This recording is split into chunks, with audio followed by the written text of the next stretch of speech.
this hearing of the Minnesota Senate Taxes Committee, Wednesday, February 19th at 9:07. A quorum is present. You have the minutes before you. Are there any corrections or additions? Seeing none, the minutes are approved as presented.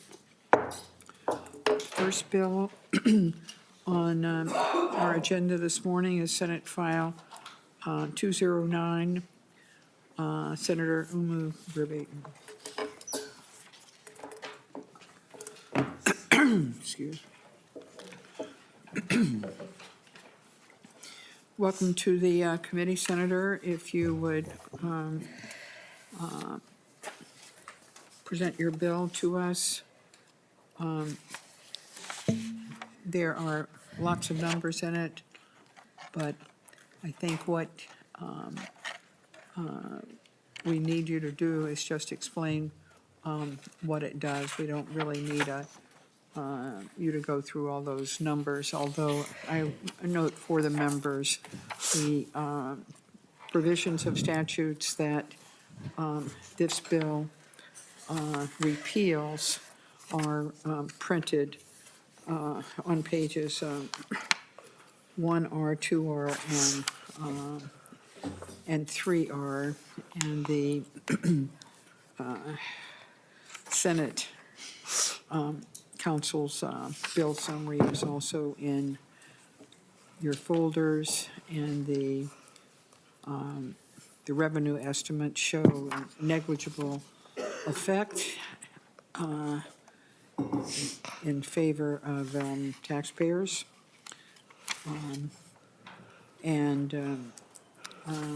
With that, we certainly can begin. We've seen this bill before. It was in the Senate tax bill.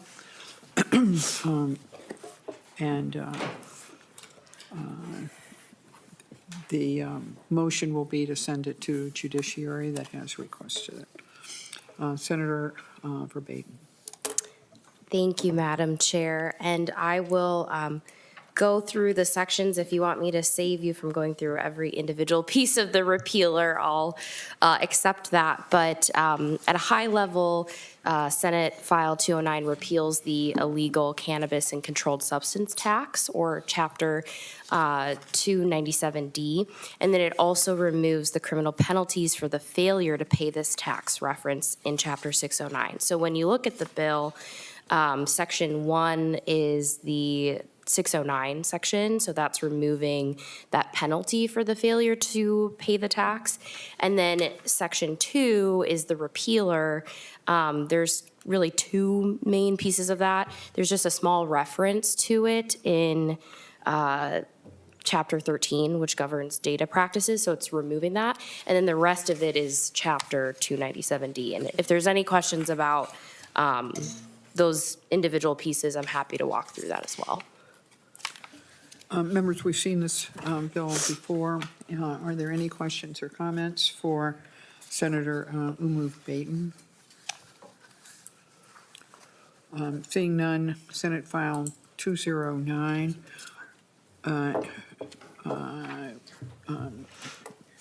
Senator Dibble moves Senate File. What? Oh, we have a testifier. Oh, okay. Rayanna K. Lee, if you're present. If you'd identify yourself for the record, please make your testimony brief. Thank you, Chair Rest and members of the committee. My name is Rayanna Lee. I'm the Legislative and Coalitions Director for the Americans for Prosperity chapter here in Minnesota. And I'm here to speak in support of Senate File 209, which repeals the illicit drug tax. We know that this tax, as it stands, brings in virtually no revenue, and it's quite frankly silly. The stamp is actually often more the subject of jokes and a collector's item than it actually is a serious tool for generating meaningful revenue and driving substance assistance reform. And we believe that rather than addressing the real issues, it ties up valuable resources that could be better spent elsewhere.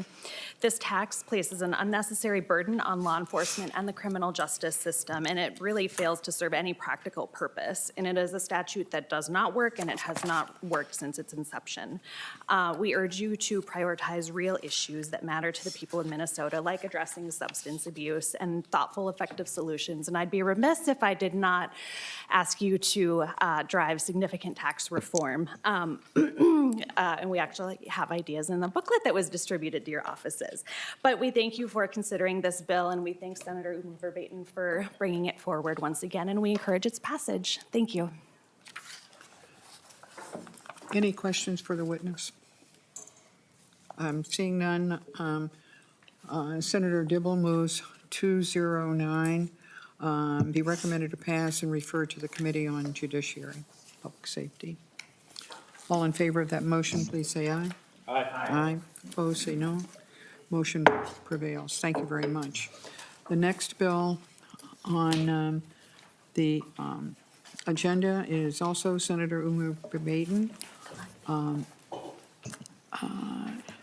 And it is Senate File 210 and deals with the mysterious Section 530.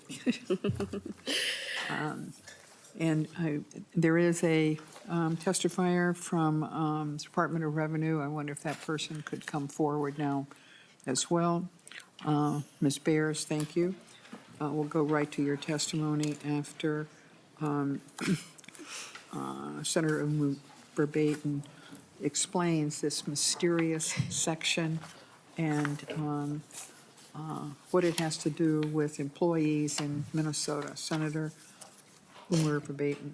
Thank you, Madam Chair. Yes, I'm happy to explain this mysterious Section 530, and I did include for you all just walk through that the IRS has, but the bill would amend Section 290.01, which is the definition section within Chapter 290 that covers income and franchise tax. And then the bill essentially says that the IRS, or that we would not conform with this IRS Section 530. That is a federal tax provision that provides a permanent safe haven for employers who have been found to have misclassified their employee as an independent contractor. And it involves cases where the IRS or the Department of Revenue has determined under the IRS test that an employer has misclassified the worker as an independent contractor, so they should have been classified as an employee. Section 530 ultimately allows employers to evade their employment tax obligations, even when the test shows that they have misclassified their employees. And it allows employers to continue to misclassify their workers if they've consistently done it and have a reasonable basis, is what it says, to do so. So those safe harbors that are listed in Section 530, you'll see under reasonable basis, there's three of them. The third is really the most important for our purposes, and it includes industry practices for treating a worker as an independent contractor. So this, isn't really just a one-time safe harbor from repaying federal employment taxes. It's like a permanent cure, and it allows an employer to continue to misclassify that worker for the purposes of employment tax obligations, which is ultimately defrauding the government and taxpayers. And I do want to note that that safe harbor does not extend to the worker. So it's only a safe harbor for the employer. If I can just share a few more things about employer misclassification fraud broadly, just to help the committee understand. I had served on the Attorney General's task force on employer misclassification fraud, where we had a number of agencies at the table, including the Department of Revenue, learned about their enforcement tools and some of the legal barriers that they face to respond to this type of misclassification fraud. And this is absolutely a barrier for the Department of Revenue. I'm sure they'll speak to that more directly. But there's a few implications of this. Most of the income tax implications are at the federal level, but again, conforming with it at the state level has an impact on the the department's ability to track and enforce misclassification fraud in those industries where it's considered industry practice. So it's an important tool to be able to combat that. I also want to share, just like taking us back to the history of how we got this in Minnesota. So the provision was adopted by Congress in 1979 as a one-year temporary safe haven, corresponding with changes in federal employment law. But then it was extended for a few years, and at some point it was made permanent as a part of a larger federal tax overhaul. And then it wasn't codified into Minnesota law until 2009, when the provision was incorporated into Minnesota law by the way of a provision that broadened the definition of the Internal Revenue Code. So we didn't really make an intentional policy choice to adopt this Section 530 safe haven, but it is, again, impacting our ability to deter and prevent misclassification fraud. Again, on misclassification fraud, it really does impact all of us. You know, we talk a lot about how it defrauds workers of their wages and benefits, but it's also really defrauding the government through tax evasion. That's less money for all of the services that we provide. And it's defrauding us of the payments to unemployment insurance, to paid family medical leave, all the things that employers are obligated to pay into. And really, you know, everyone should be paying their fair share. And then, of course, tax evasion in general is defrauding taxpayers, and it's shifting the tax burden onto everyone else. So just to conclude it, this is really important for our agency to be able to combat misclassification fraud. And I look forward to hearing from them. Thank you.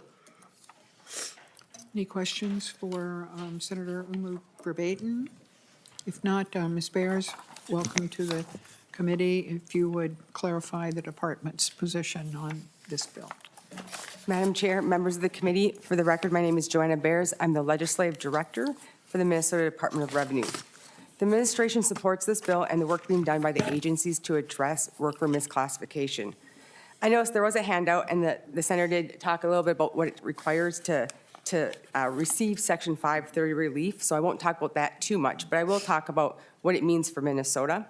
So this provision that is only used by the IRS and Minnesota Department of Revenue to determine employer tax liability. I mention that because revenue does not collect payroll taxes, and this provision seeks to address. So for Minnesota purposes, if you are granted Section 530 relief, it means that the employer would not be required to withhold taxes from an employee's paycheck. But as a contractor, they would still need to submit quarterly estimated payments to the state.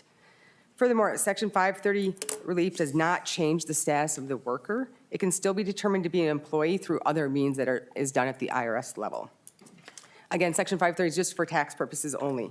And so if this bill was enacted, Minnesota would no longer review the IRS factors to determine if the employer meets the criteria for Section 530 relief during a misclassification audit. However, Minnesota would grant any Section 530 relief determined by the IRS.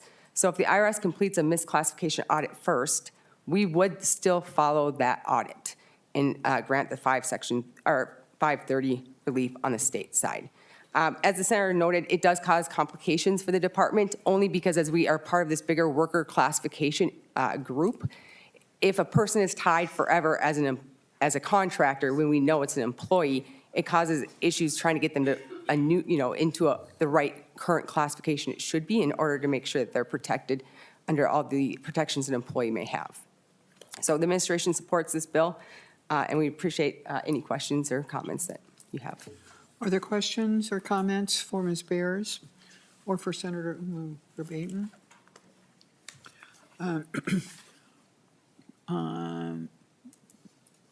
We have, again, seen this bill before and reviewed it. If there are no comments or questions, Senate File 210 will be laid over for consideration in the omnibus bill. Senator Hauschild, Senator Gustafson is not here. If you would present your bill. Senator Hauschild brings us Senate File 1027.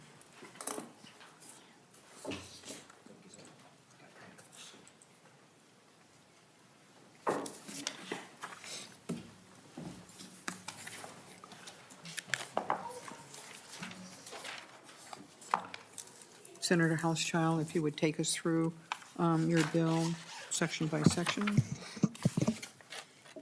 And I will note for members that there is a modest general fund impact in the revenue estimate, and there's written testimony that is in the packets as well. Senator Hauschild. Thank you, Madam Chair and members of the Tax Committee. Today I have for your consideration Senate File 1027, a bill relating to exemptions and taxation for properties associated with airports. Madam Chair and colleagues, you may be familiar with this bill because we brought it forward last year for your consideration. And I do want to thank my bipartisan co-authors, Senator Putnam, Senator Lang, and Senator Hoffman, for joining me on this bill. And I know, Madam Chair, that we do not prefer to refer to the other body, but I will just note that in the other body, it is also a bipartisan effort from northern Minnesota legislators on both sides of the aisle. Senator Hauschild, I think it's actually fine to, I was kind of particularly this session, to say, and I have a House companion even. Yeah. So don't hesitate to let us know that's success. That's just fine. Wonderful. And then, Madam Chair, I know that you prefer section by section, and I completely understand that. I will say, just given kind of the way that this is written and how it was structured, it might be easiest for me to at least kind of explain what we're doing here. Sure. And then we can kind of decide how we want to go through the Go bill right if ahead. folks have questions. But for your all information, when a business operates on airport property, they must lease the property and pay fees to the airport for operational things, snow removal, many of the things that go into making sure that the property is usable for the lessee. But they also have to pay property taxes despite the fact that they don't own that property. So in many senses, in my opinion and others, it feels a little bit like a double tax for those that are sort of renting that property. And then in cities under 50,000 population, these properties are exempt from property taxes. So for communities like Duluth and Hermantown, St. Cloud, Rochester, with arguably pretty strong regional airports that we're really proud of, we don't have the opportunity to really benefit from that exemption for many of our lessees that are doing really, really great work in our regional airports. And we actually did lose a pretty strong company in Duluth during the COVID pandemic at our airport, and have since sort of recuperated because of the great things that Cirrus Aircraft does. And I've talked ad nauseum about how awesome Cirrus Aircraft is. But I will say that I think providing this exemption at 50%, so providing a 50% property tax exemption for groups like Cirrus and other manufacturers in St. Cloud and Rochester and Duluth would really help stimulate the local economy, provide manufacturing jobs, and stabilize our regional airports that have to compete with MSP and other bigger airports. So, Madam Chair, that's really the intent of this bill. As you noted, it has a very, very minimal state general fund impact, which I think is exactly what we're looking for this year. And so I'm happy to kind of go through the bill if we need, but I mean, that for all intents and purposes is what the bill does, and I hope I can earn your support, but happy to answer questions. I do have two testifiers, Tom Warner from the Duluth Airport and Dante Tomasoni from Cirrus Aircraft. Senator Hauschild, I am going to ask you to look at the language, because I think it's important for members to understand that we're not talking about airports that are controlled by the Airports Commission. These are not those airports. And Yes. and so that's why putting the population part in the, in whatever it is, is it Yeah, still it'd be line it's still 3. section, it's still section 1. Sorry. A population over 50 but under 150. We do that because we don't name the cities. Yes. But you just mentioned what lines 3.9 and 3.10 are actually going to, where they're going to be applied. Yep. Duluth, St. Cloud, Rochester, and what was the other one? Those are the three, Madam Chair. Those are the three, Okay, Madam Chair. Those are the three. And it states that they are not owned or operated by the Metropolitan Airports Commission. So That's correct. I think that's the restrictive part of it that, that's very important in your bill. So we'll, if there are no questions for Senator Hauschild, after I've just explained his bill here, we'll move to testimony. And we welcome Mr. Werner, who is the director of the Duluth International Airport. Welcome to the committee. If you'd identify yourself for the record. Thank you, Chair Rest and members of the Senate Tax Committee for the opportunity to testify today. My name is Tom Werner. I'm the Executive Director of the Duluth Airport Authority. I'd also like to thank Senator Hauschild and Senator Putnam for their leadership and advocacy for this important initiative. The aviation cluster centered around the Duluth International Airport produces $1.4 billion in annual economic impact and supports over 4,000 jobs, direct, indirect, and induced annually. The community has done a great job leveraging the airport's infrastructure to create opportunities for large and small employers who provide good-paying jobs that sustain families throughout our community. Economic development is one of the core roles of the Duluth Airport Authority. We work every day to provide the best infrastructure and create a level playing field for businesses who would choose the Duluth International Airport as home for their operation, whether it be aeronautical or non-aeronautical. We compete against communities and airports all over the country, trying to attract businesses and job opportunities that come with them. Making sure we have good tools in the toolkit to ensure our competitiveness is important. Senate File 1027 is one such tool. Inspired by a current tax exemption on airport in a city with a population under 50,000, when property is leased for certain uses, the property is exempt from property taxes. At airports with a population of greater than 50,000, leased property is taxed. This tax is paid on top of what the entity already pays the airport authority for lease and fees associated with maintaining the airport. From a business's perspective, this represents double taxation, which can make economic development attraction difficult. 1027 would exempt airport leased property from property tax exemptions at a rate of 50%. In communities with a population of 50,000 to 150,000 for a period of 10 years. For the Duluth International Airport, this provides another tool in the economic development toolkit as we expand our aviation cluster, supporting the growth of existing aviation businesses and attracting new ones. Airport development allows airport authorities like the Duluth Airport Authority to be financially self-sustaining through the lease and operating fees. This reduces the burden on the State Aeronautics Fund and local property taxpayers in communities where an airport operating subsidy is provided.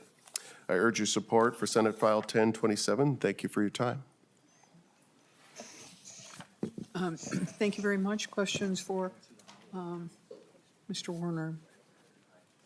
Would also point out that the property also includes hangars that are actually owned by the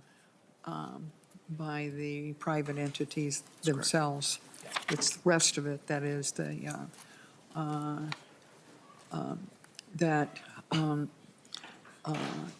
is also included in the request for an exemption. Yeah. The next witness is Mr. Tomasoni from Cirrus Aviation. Welcome to the committee. If you would identify yourself for the record. Thank you, Madam Chair. Always good to see you. I am actually a little partial to your choice of drinkware this morning.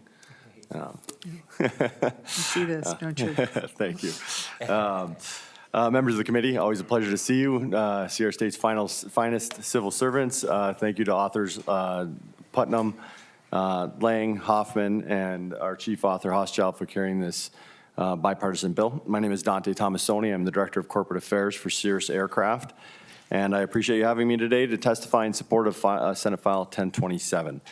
So Senate File 1027, along with Senate File 519 that we heard a couple weeks ago, are two ways that Cirrus is supporting and trying to lead aviation growth in Minnesota. For the past 30 years, Cirrus has been investing in the state of Minnesota, so much so it actually nearly went bankrupt innovating, designing, and building new airplanes out of Duluth, Minnesota. Now, we fought our way through those challenges, and we are now in a place to help lead Minnesota in becoming one of the best places to set up shop in aviation. Cirrus now employs over 1,700 people in this state, and we support more than 100 other suppliers and small businesses in this state. Cirrus has over 740,000 square feet in Minnesota. We produce more than 700 aircraft a year and operate in over 6 different states. We are the #1 manufacturer of GA aircraft in the entire world. We build the safest, best performing planes in their class, and almost every penny we've made, we've reinvested. Now, having invested billions of the state and providing close to $1 million in annual charitable giving, while still growing good-paying jobs, we're asking the state to help us lead the way to grow aviation statewide. Because the reality is growth in this industry is still difficult and it is still constrained. Airports like St. Cloud, for example, have over 1,500 acres of unused land. Yet they are adding a brand-new aviation maintenance technical college, which is absolutely wonderful. Rochester has over 2,000 acres of unused land, and Duluth has another 1,000 plus. And when you build on airport property, as my colleagues have already talked about, you cannot own the land by law. So in addition to the double tax that we've mentioned a couple times, you also have an immediate devaluation of your property, so it disincentivizes investment on airport property. And so the law as it currently exists realizes that, and that's why we're here. This bill just updates it for mid-sized communities, impacting 3 in particular. The bill is intended to help develop airport property in regions of the state where economic diversification is key to maintaining and creating jobs. The governor mentions all the time, and just last week we heard it another time at Duluth Days, that how important economic diversification is to our state and regions, especially outside of the Twin Cities. And this bill has an opportunity, along with a partnership with the Cirrus and the foundation we've set here, to help the industry create jobs and develop undevelopable property. And I think what's also very important to acknowledge outside of my testimony regarding Cirrus is all the industry that supports aviation, not just the maintenance, or just not the manufacturing or the flying of the planes. But for example, out of Duluth, Minnesota, all of our seats for those 700 planes a year, they're crafted on a private sewing company right out of Duluth. I mentioned earlier that we have over 100 suppliers that support our industry just from the state of Minnesota, 400 nationwide, actually. We have maintenance, we have mechanical, we have repair, avionics, service, fuel storage. These all create opportunities to grow aviation in Minnesota, yet we have challenges, like the weather. This is a timely location for it. In fact, we were in a hangar the other day, and the plane was sitting overnight in a heated hangar, but it was too cold to keep up, and we had to manually de-ice by spraying our wings just to get the plane up in the air.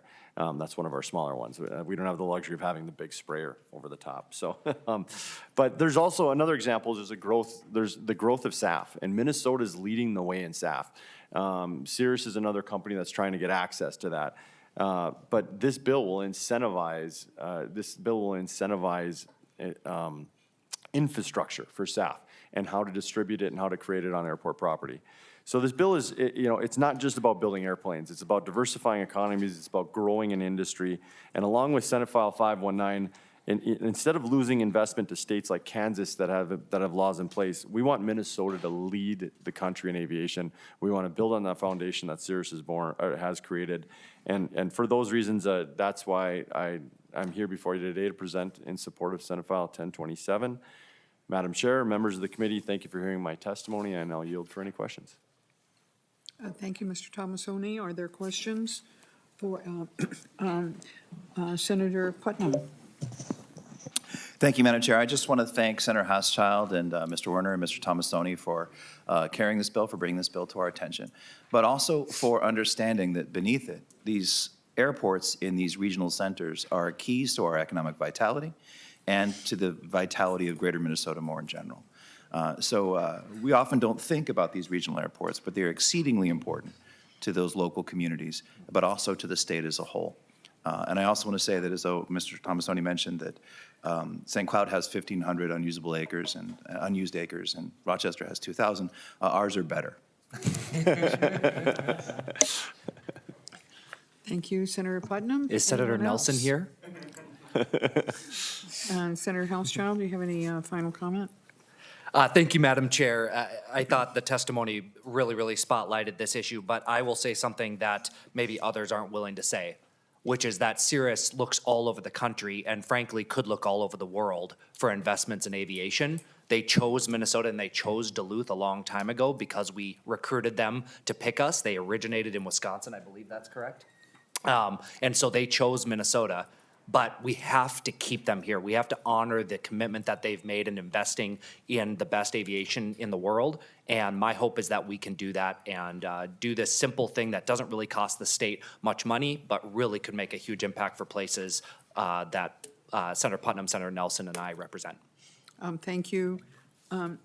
Thank you, Senator Hauschild. Anything further? Seeing none. Senate File 1027 will be laid over for consideration in the omnibus tax bill. Senator Weber, if you're ready? We'll take up Senate File 1046. This is also a bill, we're coming to the end of the bills that we had last year that made it into the Senate tax bill. And we'll be dealing with some new bills shortly. Senator Weber, Senator Dibble has requested to review this bill in transportation, so the motion will be to pass it and refer it to the Committee on Transportation.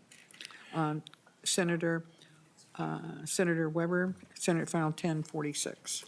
Thank you, Madam Chair, members. In some ways, this regards the SLIM credit, which for short line improvement modernization credit.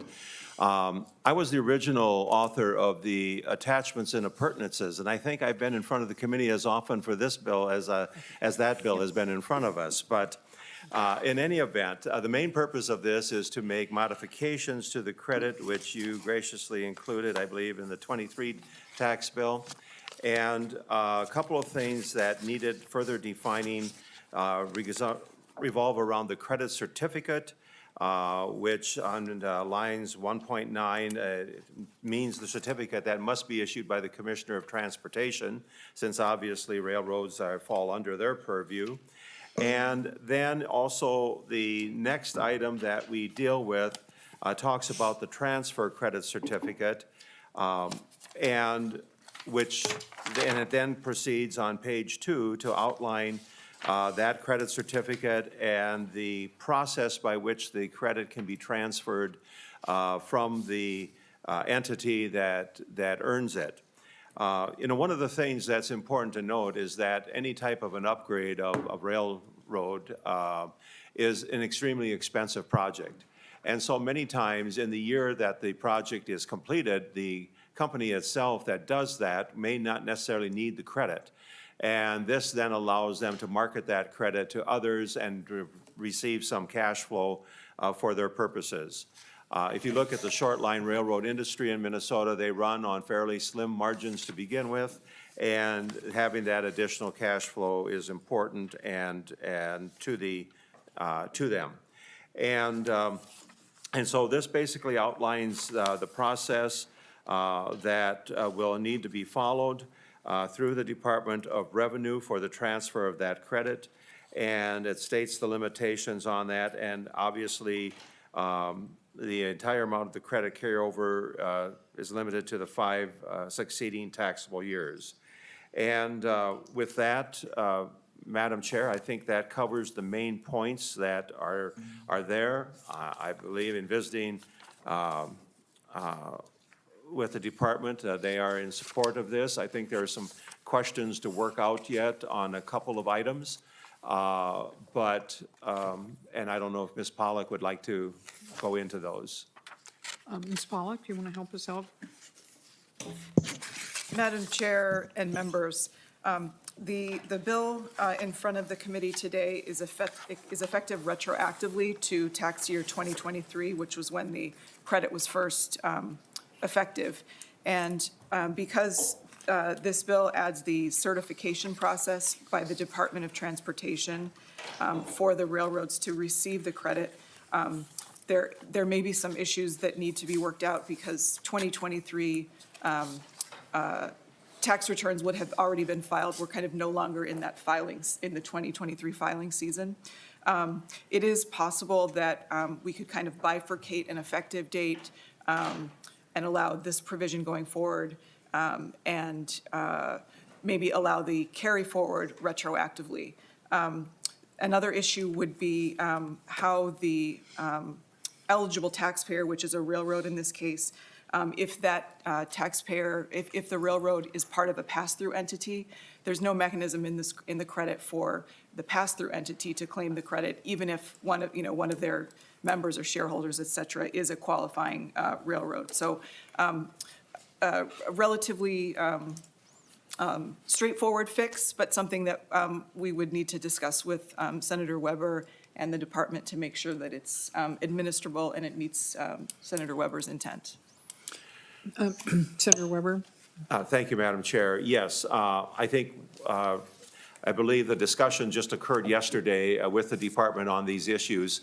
And so therefore, we need to touch base with the railroads and then figure out the best way to solve the problem. Thank you, Senator Weber. I think for me, one of the complicating parts of this is that it is a non-refundable credit.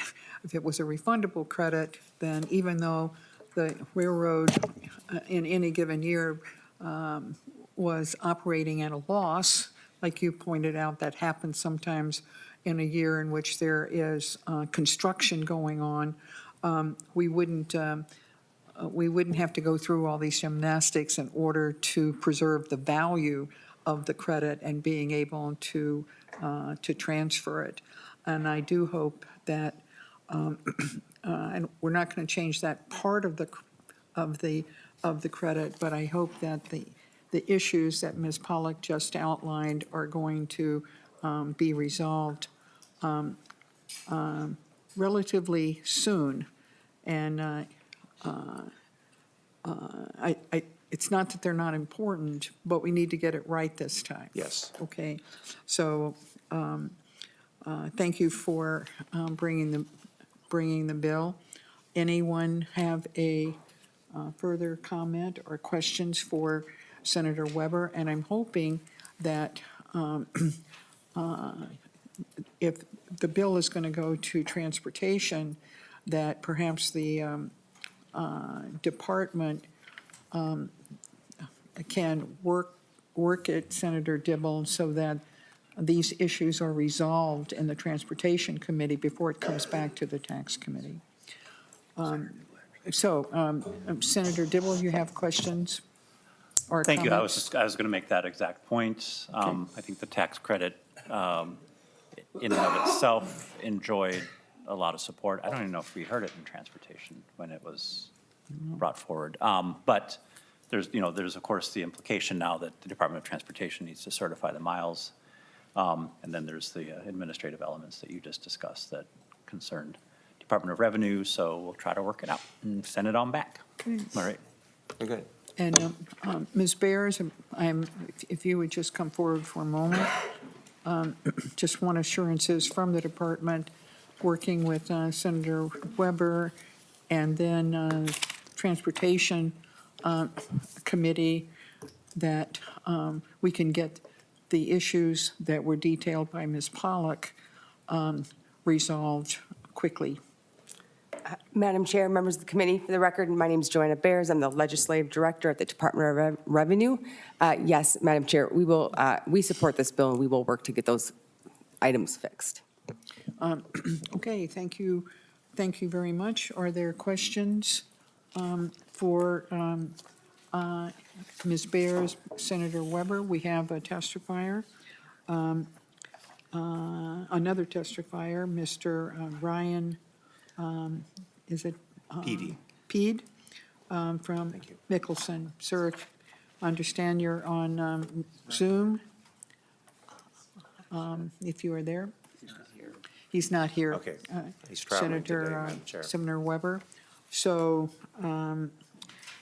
with that, Senator Weber moves that Senate File 1046 be recommended to pass and referred to the Committee on Transportation. All in favor of that motion, please say aye. Aye. Opposed, say no. Motion prevails, and Senate File 1046 will be referred to the Committee on Transportation. Thank you, Madam Chair. You bet. The next bill is Senate File 860, Senator Gustafson.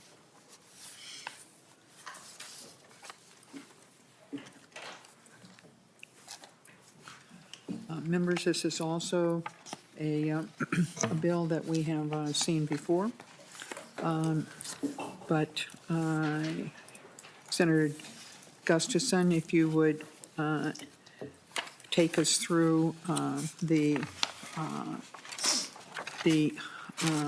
sections of the bill, please begin. Sure. Thank you, Madam Chair. Would you like me to walk through do you want me to describe the bill No, on I its want own you or to just the sections go of it? through That's quickly enough to, just starting with section 1. Okay, sorry. I'm sorry. Okay, thank you, Madam Chair. Section 1 allows for given coerced debt to become a tax subtraction in Minnesota effective for tax years 2025 and thereafter. Section 2 clarifies that forgiven coerced debt is not included in the calculation of household income used for the renter's income tax credit beginning with tax year 2025. And Section 3 clarifies that forgiven coerced debt may not be counted as household income for the purposes of homeowner property tax refunds, beginning with property taxes payable in 2026. Thank you. I think that last section can be particularly important because otherwise, in the calculation of the renter's credit and the homeowner's property tax refund, non-taxable income, which this would become, is included in the calculation of the value of the renter's credit and the homeowner's property tax refund, and it joins starting with paragraph B there, it joins a list of non-taxable income items that are to be disregarded on the filing the M1PR. So why do we need this bill, Senator Gustafson? Thank you, Madam Chair.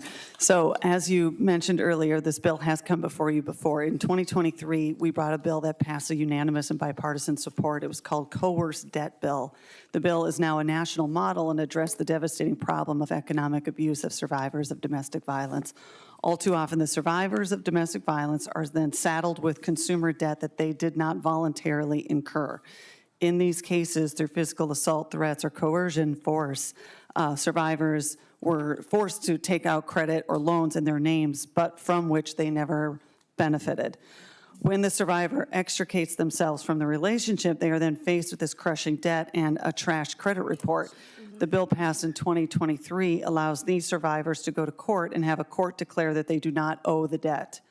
After the bill passed into law, we found that this money no longer owed could potentially be considered canceled or forgiven, which means that the survivor would then need to declare it as income and have a tax liability if the creditor issued a 1099-C. That, of course, would then be absurd and not an intended development. So while this might not actually happen, we confirmed with the department that it would be considered taxable income and asked for technical assistance to draft a bill that would clarify that if the survivor uses the judicial process set up in the 2023 bill to get relief on that debt, it cannot be considered taxable income, nor can it be considered income for the purposes of renter's credit and property tax refund. The bill before you today, I want to thank the Department of Revenue for their immediate help when asked for their technical assistance of this bill. I ask for your support. Next to me is Ron Elwood from Legal Aid, who I've worked with on coerced debt bill and this bill, and here to answer any questions that you may have. Thank you. Mr. Elwood, welcome to the committee. If you'd identify yourself for the record. If you'd like to make a few comments, go right ahead. Thank you, Madam Chair and members. Ron Elwood with Legal Aid. I just want to thank Senator Gustafson for carrying this bill and the underlying bill. And Senator Rest and the committee, I really like to express my appreciation to you all. As you said, Madam Chair, we heard this. You heard this last year. It garnered unanimous support, and we really appreciate it. And happy to answer any questions. Are there questions, Senator Klein?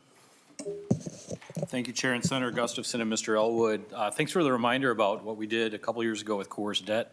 Obviously, a really significant consumer protection for the state of Minnesota. Sometimes you forget some of the bills that have passed through, and it warmed my heart to hear about that one and remember it again.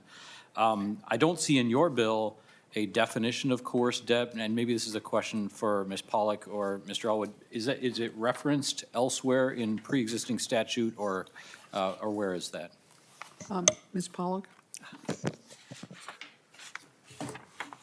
Madam Chair and Senator Klein, yes, there's a cross-reference to the coerced debt provisions on 1.11 of the bill in Section 332 of statute, and I think Mr. Elwood can provide some more detail on exactly what those statutes entail.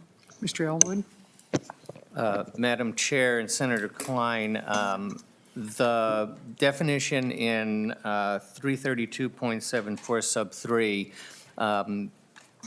indicates that a coerced debt is a variety of things. It could be identity theft. It could be the intimidation, coercion, force, actual force, threat of force that would create the impetus for a person to incur debt that they did not incur debt involuntarily. Sorry, I'm not articulate today, or ever, perhaps. So Senator Klein, apparently it's a cross-reference that takes care of the definition. Anything further? Questions? Seeing none, Senator Gustafson, Senate File 860 will be laid over for inclusion in the omnibus tax bill. Thank you.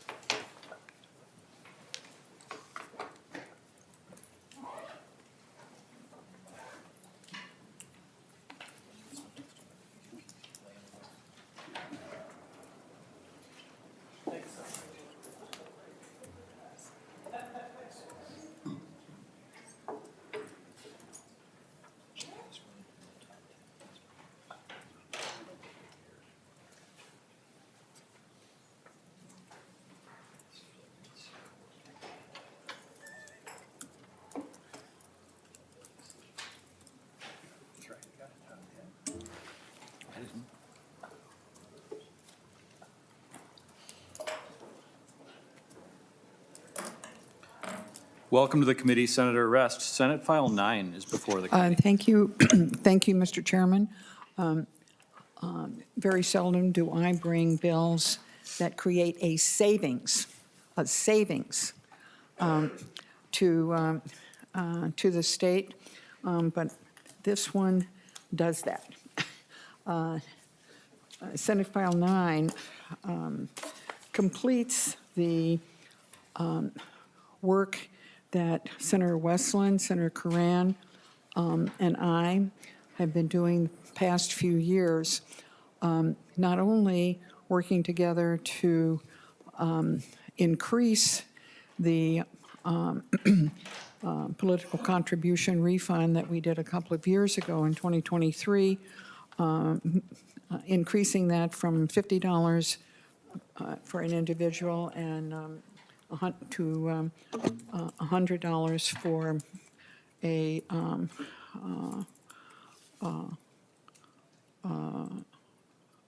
married couple, from $100. And but what was lacking and that we didn't complete a couple of years ago was a way of modernizing the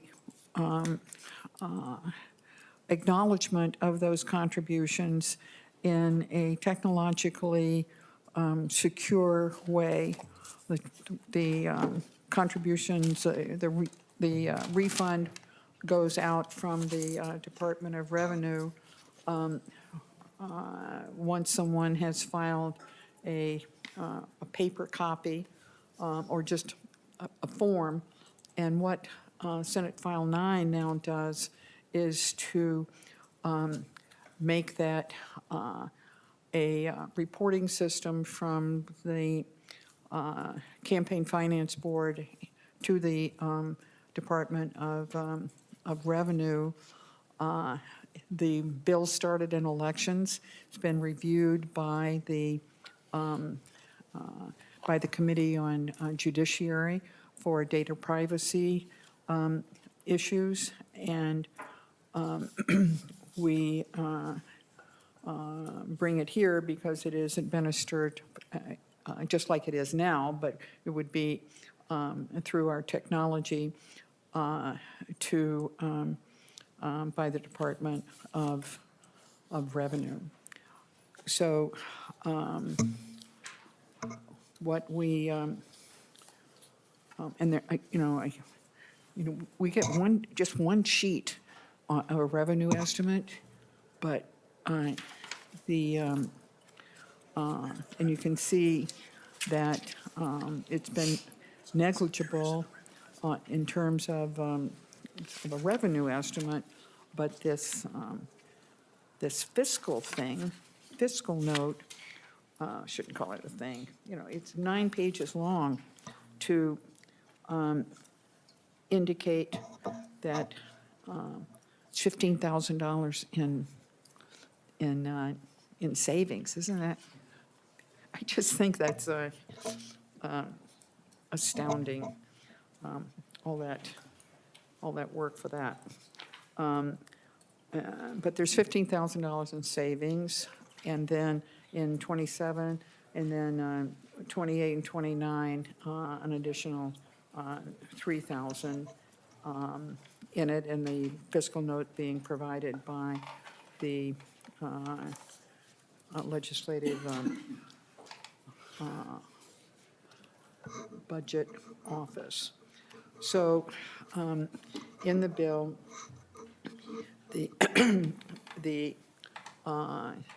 in section 1, there is a provision for the Campaign Finance Board to collect the data from the online from the donor to a campaign or a political party. What information would be collected that then would be shared with the Department of Revenue, giving them time to set it up so that section of that sharing of that data and what that data is going to be is effective January 1st of 2027. So it would be that year that it begins. And the requirement is, starting in section 2, to make it available in electronic format. The spending limits are, again, the same, that any one candidate who receives or uses this system has to have agreed to the spending limits set up by the Campaign Finance Board. And we looked at and decided on, and this came through with the Elections Committee, that an official receipt would only be issued for contributions of $10 or more. Doesn't mean that it has to be $10 in one contribution necessarily, but that is what that's the policy that they recommended, and and the three of us who have been working on it are proposing. The people have asked, well, what if I don't have a computer or access, and a political party or a candidate certainly can provide a printed copy, but it's a printed copy of the electronic receipt. Means the same thing. So there's an alternative that would be available to a donor. And it was brought up also in the Elections Committee.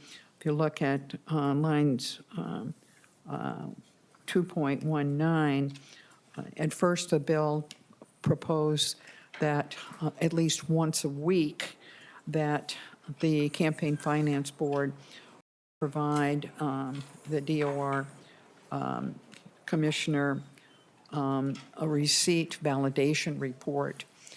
And Mr. Sigurdson, when someone said, well, why just once a week? How can it be more frequently?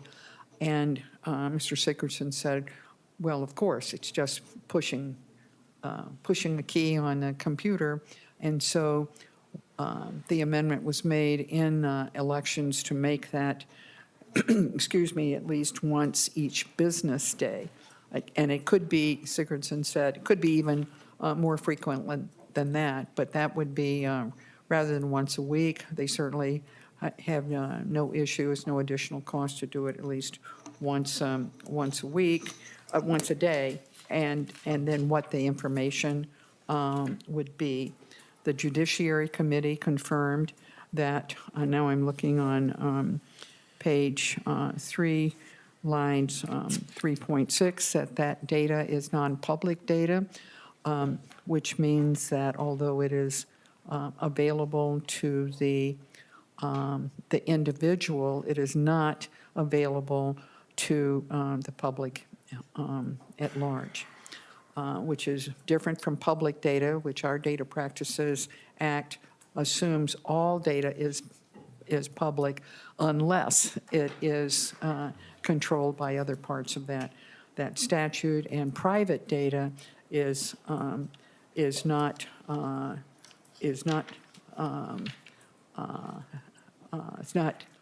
allowed or no control over it even by the person about whom the data is collected. So we have public data, non-public data, and private data is the category that is protected most of all. So we went from $50 to $75. We went from up to $150, twice the amount for a married couple in 2023. And I'm looking now at section 3, exactly what the form would be of the receipt, which is not paper, but it can be, for those that are concerned about that, it can be printed. And then the claim for the receipt must be for a minimum of $10. And we considered that to be a reasonable minimum to generate the receipt. And then the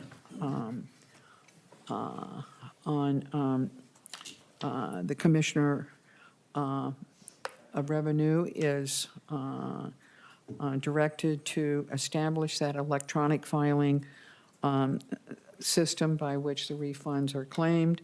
And then in section 4, there would be an appropriation for the, in fiscal years 26 and 27, 28 and 29, and the fiscal note I just read to you shows actually a savings. So Mr. Chairman, that's the bill. Thank you, Senator Rest. Questions or comments from the committee? I have one. I think all of us at this table have experienced handwriting out these mimeographed CFB receipts, and they're, carbon copied and so forth. And it's just impressive to me that our most senior member of the Senate came to the observation that that seems a little outdated, and maybe we could do this electronically. So thank goodness for the legislation. Senator Drazkowski. Thank you, Mr. Chair. Thank you, Senator Rest, for the bill. I think it's a very good idea.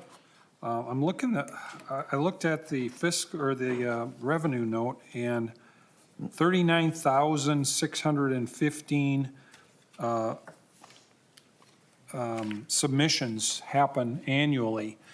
And it just strikes me that we're only saving $15,000 in the bill when we're going to be able to avoid, and I haven't studied a Senator Rest, I mean, I'm just beginning to read it, but it strikes me that if we're going to not have to do 40,000, open 40,000 envelopes, we should save more than $15,000 in the bill. So I encourage you to ask people to sharpen their pencil and make sure it's sharp.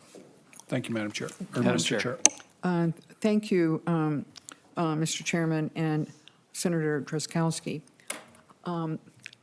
Sometimes you want to propose something that if we were doing dynamic scoring, it would have a different result here. But there is, and so when do you want to propose something like this? When do you want to propose that increase in the property tax refund itself? When it's cheap. When it is cheap, because they can't project what kind of savings or how it's going to be used simply because you're making it easier to do. And if we went now, and I believe there is a bill in the other body to increase the political contribution refund even more, I think it would start costing more because it would be so much more attractive for donors to make use of it. When we moved it to, when we improved it in 2023, it was not being heavily used, quite frankly, and we were hoping that by increasing it, that it would be have more use, and I think we're going to see that with this phenomenon as well. And in that bill in 2023, we also looked at the demographics of the taxpayers who make those contributions and claim the PCR. And I think, I can't remember the percentage, but it was way over, as I recall, 50% were people over the age of 60, 65, and older. That's where the donors that were making the $50 or the $75 as it became contributions and filing the PCR. I think many of us have constituents that and others that make contributions to us who don't even want to see a receipt, save the paper. I wouldn't file it anyway, and but there are that group that indeed older citizens who make use of it. So I think we'll see more. I think we will see more use, and maybe expand the population that actually does make use of it to those who are constituents and more than just retirees. Senator Drazkowski. Thank you, Mr. Chair. Thank you for sharing that, Senator Rest. I hadn't pondered that, that it may increase the use of the program, and so as being the past House author twice to pass it through the House to get rid of this political welfare I know. program, which it is a political welfare program. But if we're going to have it, at least let's do it in ways that it doesn't cost the government quite as much money to administrate it. So I appreciate that part of your bill, but I still wish we could get rid of the program. Thank you, I understand. Mr. Chair. Other members, questions or comments? Senator Rest, any closing comments? Senate File 9 will be laid over for possible done. inclusion. Announcements, Chair Rest. Thank you. Because we have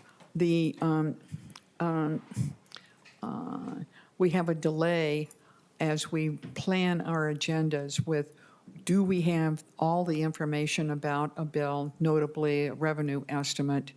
Does it get here in time for the committee, despite all the best efforts at the Department of Revenue? And so when we put something on the agenda and plan for that ahead of time, we notified them of bills that are going to be heard. And we sometimes don't get the revenue. Something happens and there's a complication or in the fiscal note or something. So we are rescheduling Senate File 1184 and Senate File 1089 until tomorrow.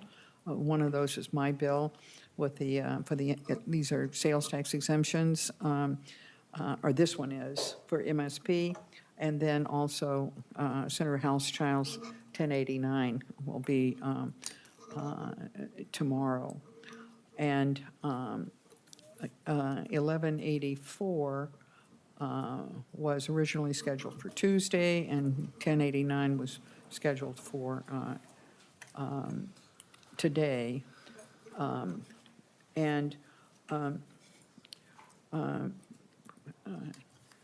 Next,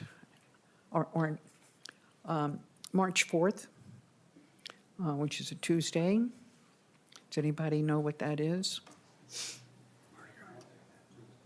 Well, it's Mardi Gras. And I am going to be hosting, again, a celebration of Mardi Gras. And as part of that celebration, because we are so far ahead in bills heard, we will not be meeting on